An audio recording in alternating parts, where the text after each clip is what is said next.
Hello and welcome. You're listening to Building Blank.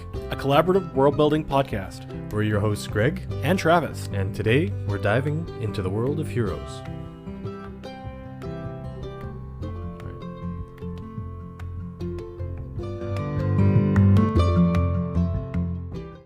For every age, there's a time of trial. The rocks faced such a fire before they were the strength beneath our feet.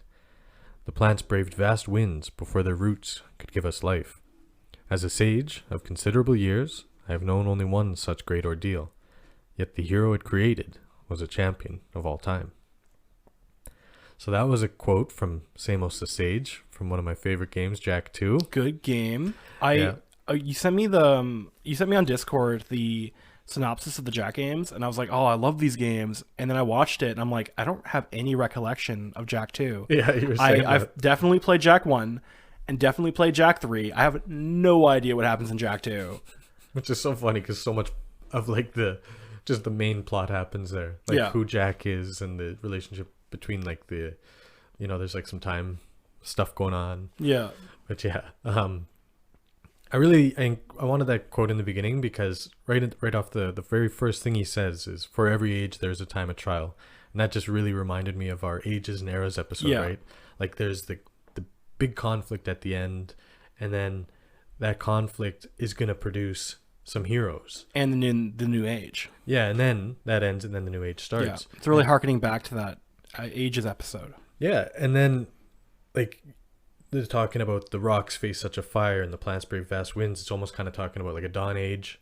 Mm-hmm. But also that these things needed to go through something to become what they are. Yeah, exactly. And then that's what he says there at the end. I've known only one such great ordeal, yet the hero it created was a champion of all time.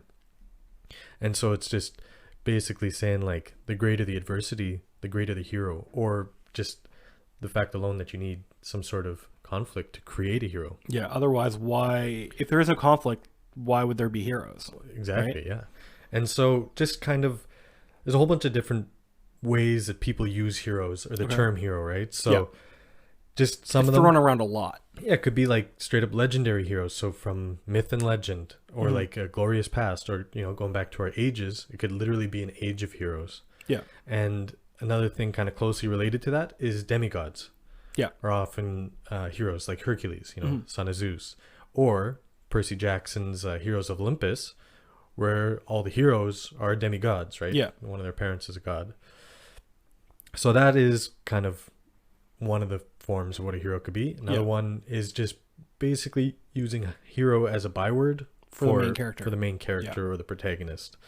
And that's, in the story, you're right. Yeah, it's interesting that you say that. I don't remember. I think I was watching a video. I hate that I can't credit because I don't remember whose video this was.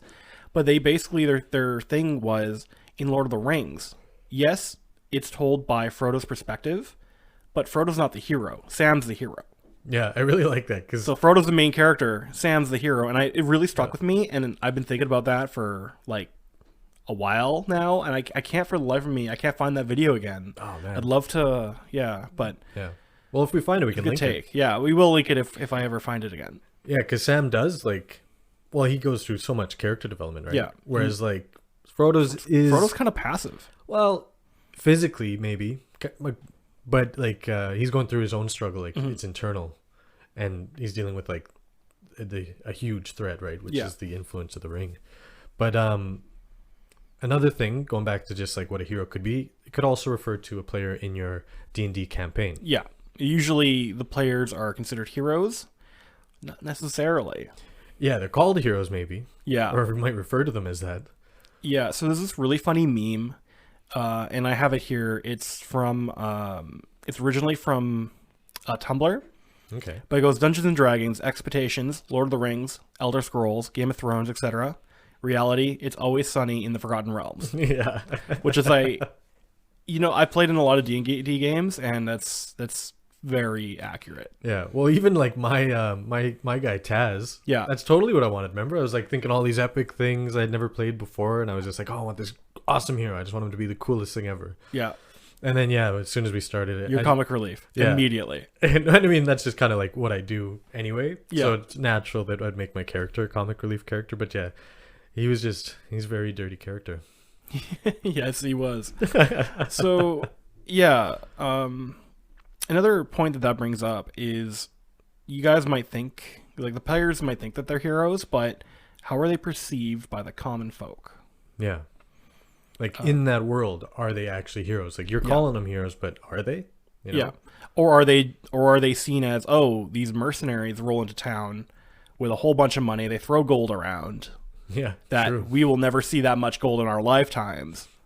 And they're throwing it around like it's nothing. Yeah. Right? Yeah, and then that kind of goes to like, does that mean you're not a hero if you're profiting? That's a question for your world, right? Yeah, For like, your team. Like, are you just a mercenary at that point? Because I know all, like, most D&D player characters think they're heroes, right? Yeah, and that kind of goes. We could even go into a big discussion, which we're not going to, about on economics. I mean, Yeah. right? Like your heroes still need to eat, and like they're just doing this out of the goodness of their heart, and expecting just like the common folk and the local rulers to just help them in their quest. You know? Yeah. Well, Avengers get paid. Who? The Avengers. Do they? They yeah, for being an Avenger, they get a salary. I guess, yeah, they work for S.H.I.E.L.D., right? Well, no, they work for Avengers. Like, basically... Wait, you're saying Avengers, right? Avengers, like, in the comic books, they have a salary. Really? Yeah. I'm not 100% like, I don't know a lot about it, but I know that the fact that they do, and, like, Peter Parker uses his to, like, pay for Aunt May's medical bills, and then he does his own thing, like, to... You know, that's why he uses his for it. Okay, that's cool. But yeah, so that kind of, we could talk about like the motivations. Like, what is the motivation of your heroes? Yeah. And it could be as simple as in like Guardians of the Galaxy, when Rocket Raccoon's like, why would you want to save the galaxy? Because I'm one of the idiots that lives in it. You are too. Come on. Exactly. Like, you're living there. So, I mean, it could be as simple as self-preservation. Yeah. It could be based on goals. Yeah. Right. I know my character in one of the campaigns I played, Rex, he was not a good guy. Yeah. But he did what he needed to do to get his goals achieved, which was gain money to buy a boat and become king of the pirates. I love that Rex. Which, like, he did so many, like, heroic things, but he was not a good character. Yeah. Right? And, like, does it matter what your motivation is if the end result is good? You know? Yeah. Or, like, how are the people remembering you? Mm-hmm. And, yeah, that kind of goes to, he started an MLM. Yeah, that's it. He's not a hero. Yeah, he's not at all a hero. But yeah, because heroes, might not always be virtuous. Yeah. And that could kind of tie into, that the old saying, like, don't meet your heroes. Mm-hmm. Yeah, you do not want to meet your heroes. Like, I'm recently been watching Futurama because it's now on Disney Plus. Nice. And they meet Zap Brannigan for the first time. Yeah. And he's such a, he's a famous guy, famous war hero. And they meet him and he's just a pompous tool, right? But every time they talk about him, so like every time other people talk about him, they're like, "Oh, Zap Brannigan, the commander of, this is just back from his whatever." So I have a list of accomplishments of Zap's. This is gonna be good. Okay. Yeah. So yeah, he's a celebrated hero who defeated an army of killbots. And how did he do it? He sacrificed his troops until the bot's preset kill limit was reached. He rented himself a medal after leading a successful assault on the Spidarian home world of Tarantulan 6. Which is like, okay, yeah, sure, he did an assault, whatever. But these are the good ones. So he led Dupe, the Democratic Order of Planets, to victory over the peaceful ball people of planet Spherion 1. They're peaceful. Like, yeah, just ball people. Single-handedly defeated the retiree people of the Assisted Living Nebula.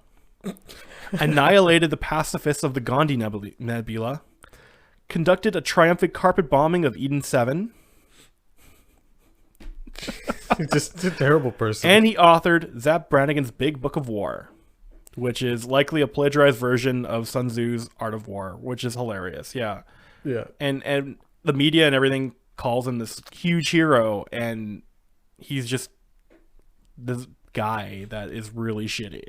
Yeah, and that's kind of what they're playing on there, right? Yeah, Like that's the joke. Yeah. heroes can be remembered one way, and like it may not even be true to life at all. Yeah. Just another quick example of something like this that they play on a lot in the Ratchet and Clank games. Yeah. Love those games. Yeah, with Captain Quark. And I just have a little quote here from him. This is a narrator talking about these are the real life adventures of Captain Quark, the greatest superhero the galaxy has ever known, meticulously reconstructed with the aid of eyewitness accounts, bathroom gossip, wild speculations, and a magic 8-ball. And you as a character meet him, and he's just this huge coward. Yeah. He's just a PR guy. Yeah, just a face or a person, right? But yeah, like we couldn't really talk about heroes without at least touching on a couple tropes. Yeah. Of one being the hero's journey, which like it's a huge topic. It's huge. Yeah, it deserves its own episode. But more than that, it's just been done and redone so many times. Like if you're interested in the hero's journey, get the book Hero with a Thousand Faces. You know, like Carl Jung redid it, and he has his own thing. And then Trope Talks does a really good video on it too. Yeah, like there's so many good videos. There's so many out there. We're just gonna touch on it right here, real quick. Yeah, the hero journey boils down to three things, and it's the departure, initiation, and return. Yeah, and that's basically all there is to say about it. Like the hero leaves their regular world, they go into like kind of this backwards world, and then they return usually with some sort of like ultimate boon. Yeah. And then another one, since we're talking about heroes and kind of what constitutes a hero, again, one thing we should talk about is the Mary Sue. The Mary Sue. Yeah. So I feel like the Mary Sue, we're not going to go huge in depth here, but I feel like a lot of people call characters Mary Sues when they really aren't, or they may have some characteristics of a Mary Sue. But basically a Mary Sue is, they have no flaws. They're a perfect character. Everyone loves them. They don't have to go through any character development. Yeah. Like I think especially when I was writing my story, I was thinking of my guy as a Mary Sue right off the hop. Like that's what I wanted the end goal to be. Yeah. Right. But then, how do you get there? Yeah, exactly. I think the problem people have with Mary Sue is it never shows you how to get there. Yeah, right? It's like, okay, yeah, that is a hero. Maybe that's the hero you want, but it's kind of like, it's boring. You're taking out all the good stuff, you know? Yeah. It's a big trope in fan fiction. And that's where it kind of started, was in fan fiction, I think. And also like very early things like Flash Gordon is basically one that comes to mind. Yeah, I don't know, like the serials of the 1950s, those kind of hero characters. Because Flash Gordon, I don't know a lot about Flash Gordon, but basically we watched the movie. Apparently, you say that we didn't. No, I say I don't remember. Yeah, but we watched, and the guy is a football player from Texas. It's swept into this intergalactic thing, and he's like kicking ass, and it's like, why? I don't understand how. Where's the power level up? Like, how did he get there? Yeah, there's some roadblocks, but like, he always wins. Yeah, exactly. And he's just a football like quarterback. And I don't think anybody likes seeing that. Maybe you do. I mean, it's a product of its time, right? Well, that's the other thing. And we wouldn't be where we are if they didn't start there. Exactly. Right? And that kind of goes back to just getting started. Like you don't know what you don't know kind of thing.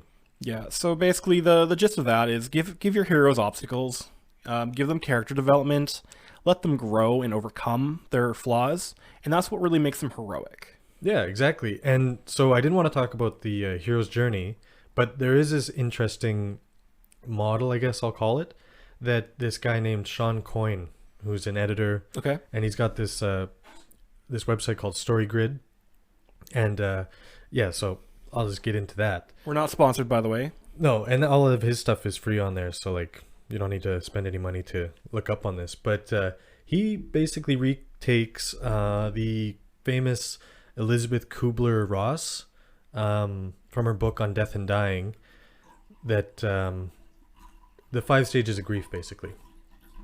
And that's denial, anger, bargaining, depression, and acceptance. So Sean Coyne took these 5 things, and instead of saying, like, relating it directly to death, dying, and grief, and how you deal with that, moved it to more just a model for extreme change. Okay. And so this could kind of go back to like the hero's journey with the call. Yeah. You know, like there's something that happens, the inciting incident, and then he adds a couple steps, and he ends up getting 8 steps that are shock, denial, anger, bargaining, depression, deliberation, choice, and integration. And so he adds shock, deliberation, and choice to those. Yeah. And then he basically kind of places that over the entire arc of the story, which is pretty cool. But really, he's talking about like a psychological conflict, or the psychological consequences of some sort of inciting incident or conflict that happens. So just to go into those quickly is shock. The first one that correlates to the inciting incident to the hero, the thing that happens to your hero before the rest of them. Okay. And it's like it happens and you just don't even know what's going on, right? It's that like It's time like in a between. like a boom. What's going on here? Caught off guard. Kind of like how, Iron Man's Jeep blows up. Yeah. And Exactly. all of a sudden he's in a cave. He's like, "What the fuck happened?" Yeah, he's just complete shock. He's passed out first, then he's in shock. Yeah. And then there's denial. So that's just could be the refusal of the call, but it's like you're just pretending that everything's okay until you're forced to face the facts, like this new change, this kind of new reality that's imposing itself on this hero. Yeah. And you're like, okay, I see what's happening, but I'm denying it. Mm-hmm.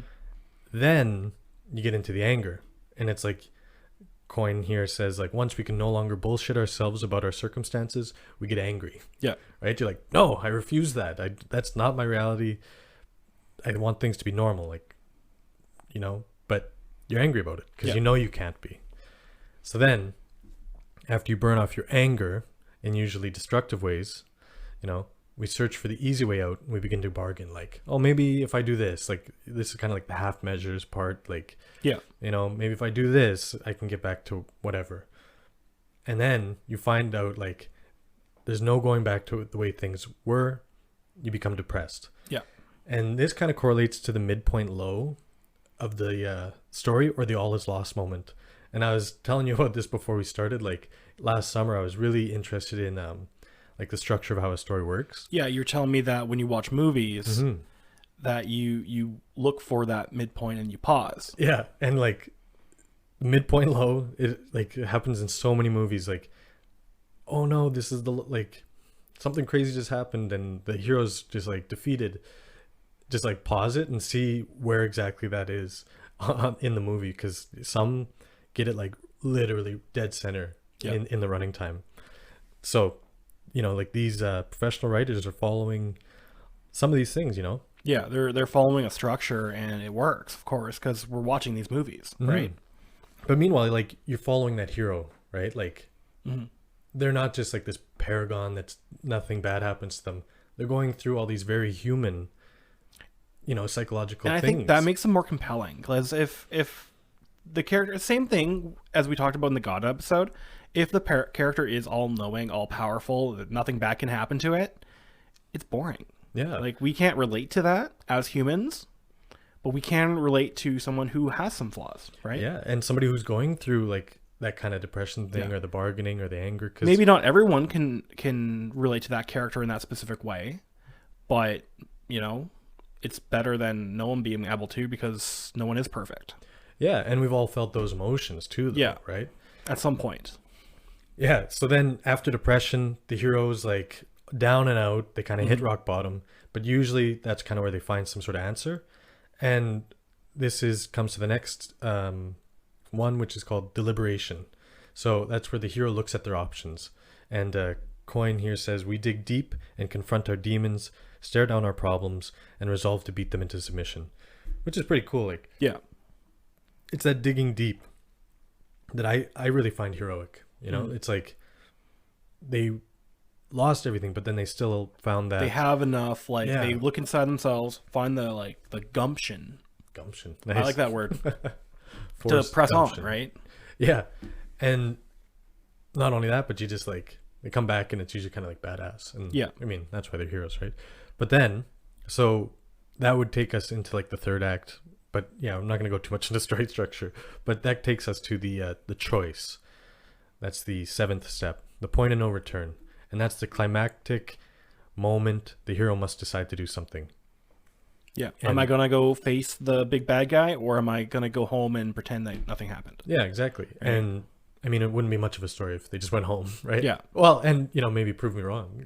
Write a story where he does go home and it's still That would compelling. be a really funny twist. Yeah. Like Well- just that people Yeah. would be so mad. Yeah. Well, that's also why I love these structure things. And people might think of it as formulaic, but if you take all 8 of these steps and made it your like goal to try and flip them all somehow, I mean, even if it didn't turn out that good, it would be a great exercise in seeing Yeah. what makes a story and what makes a hero. That reminds me of, like, speaking of formulaic, it reminds me of like I'm learning how to draw, right? I'm learning how to draw like people and faces and stuff. And as the problem I had before is I would skip the outline step. Yeah, you're like, yeah, I get it. Okay, Yeah, outline. okay, yeah, whatever. We don't have to do that. And then all my proportions and sizing and spacing would be all wrong, and that's why I didn't like drawing, because I felt like I was bad at it. Because you were skipping the fundamental. Because I was skipping the fundamental step. Yeah. But that fundamental step, that structure is there for a reason. And once you start doing it, you go, oh yeah, no, I'm actually not too bad at this. Yeah, I mean, so much of this story structure is really still based on Aristotle's Poetics. Yeah. And it just really hasn't changed much since then. And it's still a great book to read for that. But anyway, we go to the last step here, which is integration. And that's where the new reality for the hero and the hero themselves are no longer the same person they once were when they set out. And that's like the resolution. So that's depending on where you want to put it, but that's usually like after the big climax. Okay. And then yeah, it's the new reality. And that's kind of like the return for in the hero's journey. Yeah. And yeah, so it's like,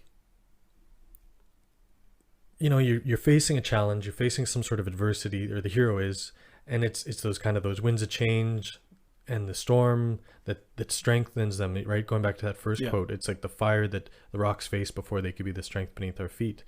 And I just have one a little bit of poetry here, so bear with me. Okay. But it's applicable. So here we go. The tree that never had to fight for sun and sky and air and light, but stood out in the open plain and always got its share of rain, never became a forest king, but lived and died a scrubby king. Good timber does not grow with ease. The strong winds, the stronger the tree, the further sky, the greater length. The more the storm, the more the strength. By sun and cold, by rain and snow, in trees and men good timber grow. And that's Douglas Mallock, aka the Brother Mallock, or a lumberman's poet. And I'm pretty sure he's from the 19th century. Okay. But what he's That's talking really about cool. I there like that. Yeah. is strength through adversity. And I actually started doing some research on this. I'm like, is that true? Like, does a tree need to have wind to grow? And I ended up finding some stuff where like these scientists apparently made like a biodome to try and like create like a microclimate year round that they could have all this stuff. And the trees would just grow and tip over because there's like the tree literally needs that wind to grow properly. Yeah. So like if you even in cities and towns and stuff, you know how they usually are staked? Yeah. That stake actually makes the tree weaker. And that's why they're not growing into these big trees. Okay. I didn't know that. That's really cool. Yeah, so it's like that's why I included it, because it's like that's actually something that happens. That's awesome. But yeah, so strength through adversity, put a challenge in front of your hero. Yeah. Let them go to those dark depths and find that inner strength, and never let them quit. Yeah. Yeah. Like they have to go through something to really make them be heroes, right? Yeah, and so that's what I think like a hero is. But that's pretty much all I got. Like, all right. So Cool. after the break, we're gonna try something new in the world building / brainstorming session. Yeah, we're gonna try a new format, and I hope you guys like it. So we'll see you guys after the break, and remember to #live like a halfling.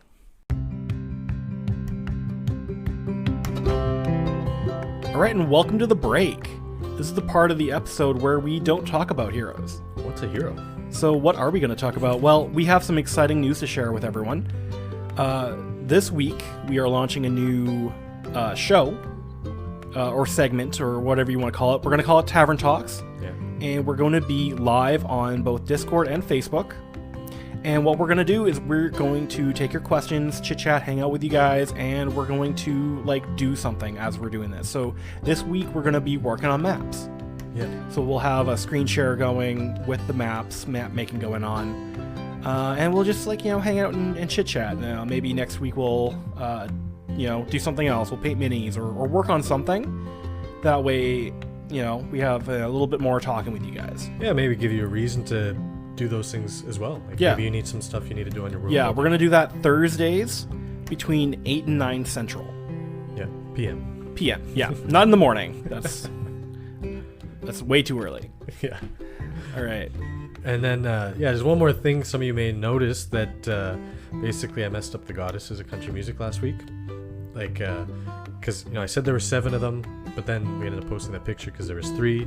So Ash sent us that idea, and it was, 3 Muse-like goddesses, and I misread them. And I talked to her after, and the 7 names that she included, and I said out loud, were just ideas she had for the names of the 3 goddesses. And then, I read them as 7 separate goddesses. Which is fine. It worked out. Yeah. So I liked the idea. Yeah, so and sorry it was about fantastic. that, Ash. Yeah, sorry about that, Ash. And thank you for submitting. I want to remind people that you can submit at any time on any of our posts, or you can email us or message us, however. Next week, we are going to be doing local folktales and urban myths. Nice. So make sure to tune in for that. And with that, I think it's time to get back to the show. All right, sounds good. And welcome back. All right, so today we're going to try something a little different. Okay. A bit of a new thing we're doing. So Yeah, new format. We're just trying out different ideas here. So earlier in the week, we were talking about that maybe we'd each come up with an idea or a topic to talk about in the world building. Yeah. Just maybe a little more structure. And we basically come up with these ideas separately and then talk about them together, present them to each other for the first time on the show. So what we're going to do is each week, we're going to decide what the next week's topic is. We're going to come up with an idea, and we would encourage you guys to come up with an idea and send them in to us. And then we're going to read them all out, talk about ours, talk about yours, and make it all fit together. Yeah. So trying it out, and I don't know. Let's see how it goes. All right. So what did you come up with this week, Greg? All right. So this isn't the weekly inspiration, but still, I was inspired. Do you know that wolf thorn body wash from Old Spice? Yes. And so I was looking at that, and just for some reason, I kind of saw it. And I'm like, what about Wolfthorpe? So, right, because a thorp is a smaller than a village from our villages episode there. So I thought, okay, Wolfthorpe, that's a cool town. So that's the town I came up with, and I thought, it really reminded me of. I kind of started thinking of what's that Naruto clan, the one guy that they're all beasts. Shiba? Yeah, Shiba. Yeah. They all have their companion animals. Yeah, so I kind of thought what if that town was just a town of just that clan basically, or that village. Yeah. And so I thought what would a kind of cool race be for that? And I was kind of thinking maybe an elf village, just because we're making them a little edgier, and almost literally, if we're going off of Lee's 7 Sisters, the elves were the creator goddess of that was the of borders, and edge places, right? Yeah, almost like liminal spaces, kind of playing off that folktale thing. So anyway, I kind of thought maybe this literal Wolfthorpe, and that's how it got its name.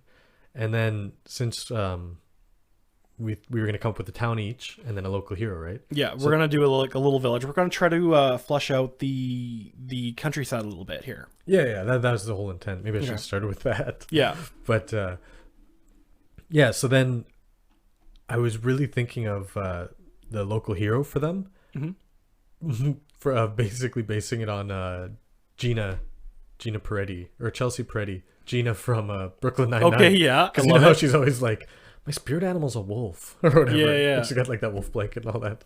So Wolfthorpe, but we didn't pick a name, or I didn't pick a name for the So what we're For going to the do is elf. we're going to go back to our favorite generator website, Fantasy Name Generators.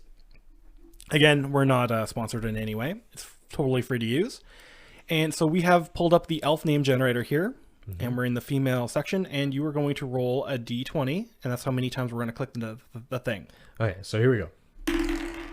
4. 4. 1, 2, 3, 4. Okay, and you're going to do it again. I got an 8. 8. 1, 2, 3, 4, 5, 6, 7, 8. Ashrin Zilil? Zero? Ziril? Yeah, well, I would pronounce, or like it's an X. So you XY. could either go Cyril or Zero. I would go Ziril. Yeah. Ashrin Zero. Okay. So this is like basically the local hero. and based on the Gina girl from Okay. Brooklyn Nine-Nine. I have no idea how I'm gonna do that, by the way. She's a dancer. Oh yeah, there you go. Yeah. That's a very easy one. Yeah. I like it. So where on the map do you think we would put Wolfthorpe? Well, I mean, it's probably because we're in Canada, but I always associate wolves with the north. So The I north? was just vaguely north. In the forest somewhere? Maybe. Like, maybe on the edge of the forest. Okay.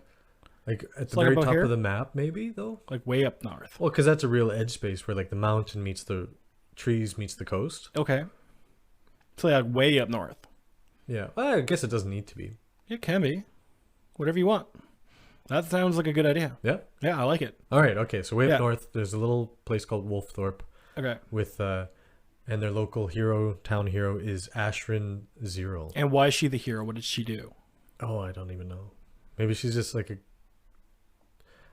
what I was thinking was kind of going back to like Don't Meet Your Heroes. Okay. Like she's just so good at presenting herself as like the superstar that Everyone believes it? yeah, or maybe what were we talking about where like that generation doesn't necessarily believe it, Oh yeah, so we were talking about this earlier. but the generation coming up is like believes Yeah, the so bullshit, like Bilbo basically. Baggins, for example. Oh yeah. Yeah, so in the stories, like everyone thinks Bilbo's like crazy, Yeah. right? He's like a cracked old man, except for the younger hobbits, who Yeah. the younger generation are growing up listening to Bilbo's stories. All his like contemporaries are like, what a crazy old man, right? Yeah, and you could almost say that Sam, Pippin, and Merry are really just like that generation that have been influenced by Bilbo. Yeah, even Frodo doesn't believe some of the stories. Yeah. Like he thinks they're like tall tales. Like when they find the trolls in stone, he's like, "Huh, I thought Bilbo was exaggerating." Like, Yeah. So since next week we're going to talk about folktales and stuff, yeah. I think we'll work on that. Okay. Work on what the actual story is Mhm. and how they got there. But yeah, so that was my the thing I came up with That's awesome. and the little like town. So now I want to hear what's your town and your So hero. what my town is a little farming village Nice. populated by halflings. So this halfling village, it's a very small, like a hamlet. So I'm gonna call it Snowhampshire. Ooh. Okay.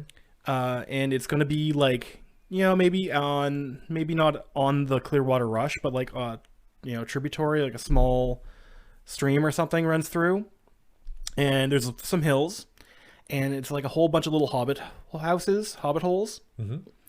and there's like a pond in the middle, and it's just this little farming village. Just like, they do their own thing. They're kind of semi-isolated. They might have a little bit of export, but not a lot. They're basically self-reliant. Just like the classic Hobbit, live like a halfling lifestyle, Hashtag live like a halfling. So is it like whereabouts? Like, is it in the woods or is it in the plains? Of I would the say Clearwater? it's outside of, I would say it's in the plains somewhere between Delta and the woods.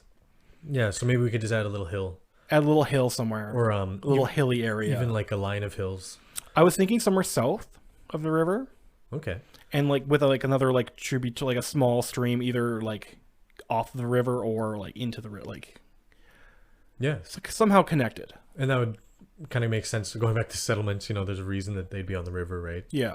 Um, Yeah, so I just wanted to like have that, like not like the big river, but like a small stream or like Yeah. a creek or something. well, kind of like the Brandywine, right? Yeah, like the Brandywine or like a creek of some kind. So nothing major. Nothing major, just a small little farming village, Snowhampshire, and our local hero, will be a halfling who left home to go explore the world because his passion is cooking. Okay. So he wanted to leave home, go explore the world, and learn about cooking from different cultures and things. And that would be a very heroic Hobbit thing, for Yeah, sure, right? yeah. So he's basically he's adventuring because he doesn't, not because he like wants to adventure or because he's looking for money or glory or whatever. He's joined up with some adventuring party and gone off, and he's like maybe a little out of his depth. But he's kind of like heavily inspired by Bilbo a little bit, but also like he's a cook, he's a chef, right? Yeah. And he's going out, they're going to inns, he's like, ooh, this is a cool food, how is this made, right? And just learning all he can to take it back and like open an inn in his little town. That's his his main goal. And again, didn't come up with a name, but we have the generator up. And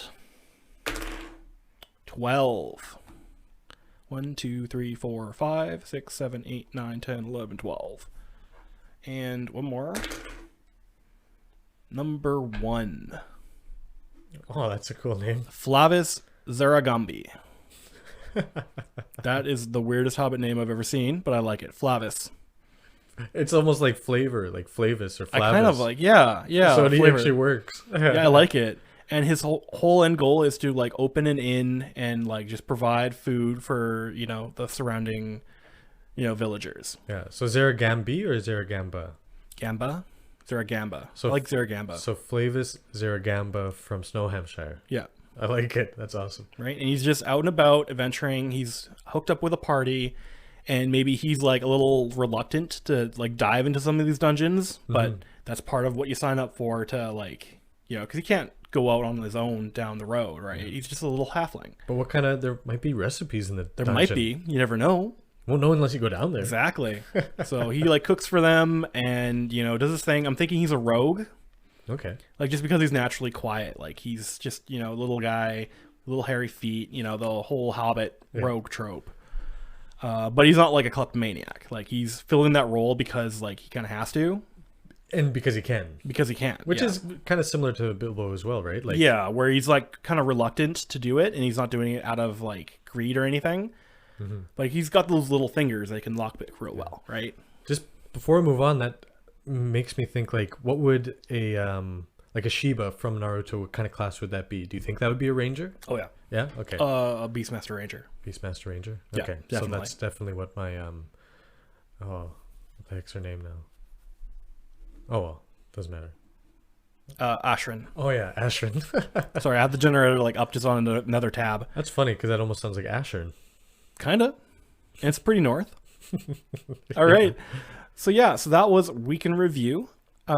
Next week we are gonna do myths and urban legends. So if you guys want to send us in a small town like a hamlet or a thorp or even a village, send us in a small town. Give us like one NPC, like one local hero. It could be either from the past or current or whatever. Yeah, and they could be even fictional, like in the world. They might not actually have existed. Yeah, like just some local hero. If you want to give us an urban legend or a myth about this person or not, whichever, any of these three things, any combination thereof, send them in. We'll make a post about it. And we'll probably talk about it again on Tavern Talk on Thursday. Yeah. All right, so then that takes us to, I guess, our weekly inspirations, right? All right, so what inspired you this week, Greg? Well, I was thinking of a feat, and now I don't know too much, and in D&D. Yeah. So I kind of have been kicking around this idea that I've just temporarily named All or Nothing. And so I was kind of inspired by the Lucky feature. Yeah. And what I was thinking was if you roll a 15 or higher, it turns into a nat 20. Okay. And if you roll a 5 or lower, it turns into a nat 1. Okay. But I wanted to bring that up to you because I wasn't too sure how that would work mechanically. Yeah. Okay, so would it be just constant? Well, that's what I was thinking originally, but now I don't know. Yeah, so that's a little broken. Okay. To just have a character, if you have anything above a 15 on the dice, it's massive. Yeah. So what I would do is I would use Lucky as a base, and Lucky you get to re-roll a dice roll no matter what it is, up to 3 times a day. Okay. So that's what I would do. I said up to 3 times a day. And I would actually make it a little stronger. I would say you invoke your all or nothing. Mm-hmm. And I would say anything above a 10 on the dice is a crit. Damn. Anything below is a fail. That'd be pretty intense. But you can only do it like 1 or 2 times a day. Maybe like even 1, because that's very strong. Yeah. And it would be so funny using it on like a big boss too. I would do it like, you got to do it once a day. Yeah? Yeah, that's how I would limit it, because otherwise it's super powerful. Okay, cool. Well, thank you for that. You're welcome. Like, I mean, that's just how I would balance it. Yeah, no, I just really want to try it now. You know what I mean? But so what was your weekly inspiration then? So actually, we're gonna reference the Snow Hampshire that we just did, and part of it was I told you a couple weeks ago where about the Bridgerton name thing on TikTok, right, and that's where Snowshire came from, and I was like, okay, let's modify that a little bit, and then we were on a walk the other day, or I was walking through my my condo complex. Mm-hmm. And it's basically like a bunch of townhouses all like grouped together in different like angles. It's all weird. And I was looking at it and I was like, wouldn't it be cool if these were all like just hills? And like there's like a bunch of little like hobbit holes all over the place in here. Right? And then there's a fountain in the middle in this like courtyard, and that could be like the pond, or have the stream going through or whatever. Yeah. And you know, it would be really cool to like model this town after just my little condo complex that's on Snow Street. Yeah, so it's just bringing like your world into the world. Yeah, I was like just looking at like how everything is oriented and how the houses are, and I was like, I've been sitting on my deck a lot more, like almost every day this week. I think I barbecued. Well, the weather's been so nice. Yeah, and then we went for that walk yesterday, and yeah, it's been so good. So I just took that, and you know, you could draw inspiration from like everyday life. Yeah. Right. Yeah, that reminds me of our very first world we created when we were in high school. Oh yeah. Right, just based it on the basically the little bit of country, the little bit of bush house. behind the house. Yeah. Yeah. But anyway, so that cues up my inspiration. And with that, I just want to remind everybody, we have a Facebook, Building Blank, a collaborative world building podcast. Send us in your submissions for anything we've ever talked about, or if you have, guys, any ideas or requests for what we could do episodes going forward, we'd love to hear your ideas. You can send us in on Facebook, Instagram, Building Blank Podcast. We're trying to get our Discord a little bit busier. Mm-hmm. And we could always send us in an email, buildingblankpodcast@gmail.com. Yeah. All right. Well, thanks, everybody. I think with that, we're going to call it. Thank you so much for listening, and have a great week. And happy Pi Day.